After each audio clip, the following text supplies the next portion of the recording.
il y a 10 ans, je ne le savais peut-être pas, mais avec le WWF, j'ai parcouru la planète et fait un film sur les premiers effets du changement climatique. Je les ai vus de mes yeux. En Australie, en Indonésie, au Bangladesh, en Inde, dans le désert saoudien, et j'en passe jusqu'en Belgique. Et je voudrais vous dire qu'après avoir écouté M. Delbecq, ex-directeur de la DG Climat de la Commission européenne, mais aussi M. Van Nuffel, président de la coalition Climat, et les représentants de Youth for Climate, en fait, ils ont raison.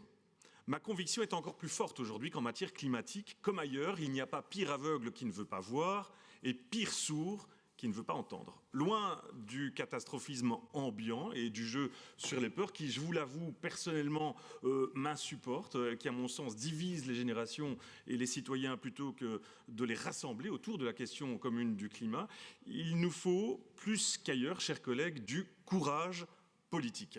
Comme nous l'avons fait ces 5 dernières années en prenant des mesures fortes au fédéral, le offshore, le RER, les green bonds, pour ne citer que, mais comme l'a fait encore il y a quelques jours le Premier ministre à la tribune des Nations Unies, en nous enjoignant, vous l'avez évoqué, de doubler notre contribution au Fonds vert. Alors, nous devrons rendre des comptes aux générations futures.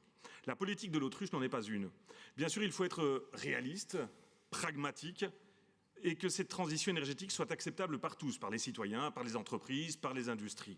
Nos différends sur les objectifs, parce que nous en avons bien sûr, entre région flamande, région wallonne, bruxelloise, le fédéral, devront rapidement pouvoir être compensés par les mesures que l'Europe nous incite à prendre. Mais le réalisme, chers amis, c'est aussi de considérer cette transition énergétique comme une opportunité, pas comme une punition. Le président néerlandais du Klimaatberaad nous l'a dit ici même, il y a quelques jours, un emploi perdu dans le fossile aux Pays-Bas, c'est 7 emplois retrouvés dans les énergies renouvelables, à tel point qu'il y a chez nos voisins néerlandais une pénurie d'emplois dans le secteur.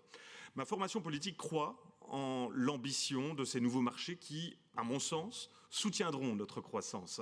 Ma formation politique croit en la force de l'innovation qui nous aidera, c'est sûr, mais le fait est là, nous ne pouvons plus attendre les bras croisés. Alors soyons donc, comme les Pays-Bas, le moteur du changement. Il nous faut du volontarisme hic et nunc, ici et maintenant. N'attendons pas pour prendre des mesures tantôt très concrètes et immédiates, tantôt plus ambitieuses et à plus long terme, afin aussi de pouvoir conserver notre niveau de vie. C'est important. Notre pouvoir d'achat, il est important. La compétitivité de nos entreprises, elle est fondamentale. Ne pas agir, Monsieur le Président, à mon sens, coûtera beaucoup plus cher que d'agir maintenant proactivement. Et si ce n'est pas pour le climat, parce que parfois ça dérange, eh bien que ce soit au moins pour notre santé, pour l'air que nous respirons, pour notre bien-être, pour le futur de notre économie, pour préserver notre littoral qui est menacé. Il est en Flandre, ce littoral. Bref, en un mot commençant, pour le futur de nos enfants. L'Europe nous montre le chemin. Si nous sommes Européens, et je le suis profondément, eh bien prenons ce chemin. Sur le climat, au moins sur le climat.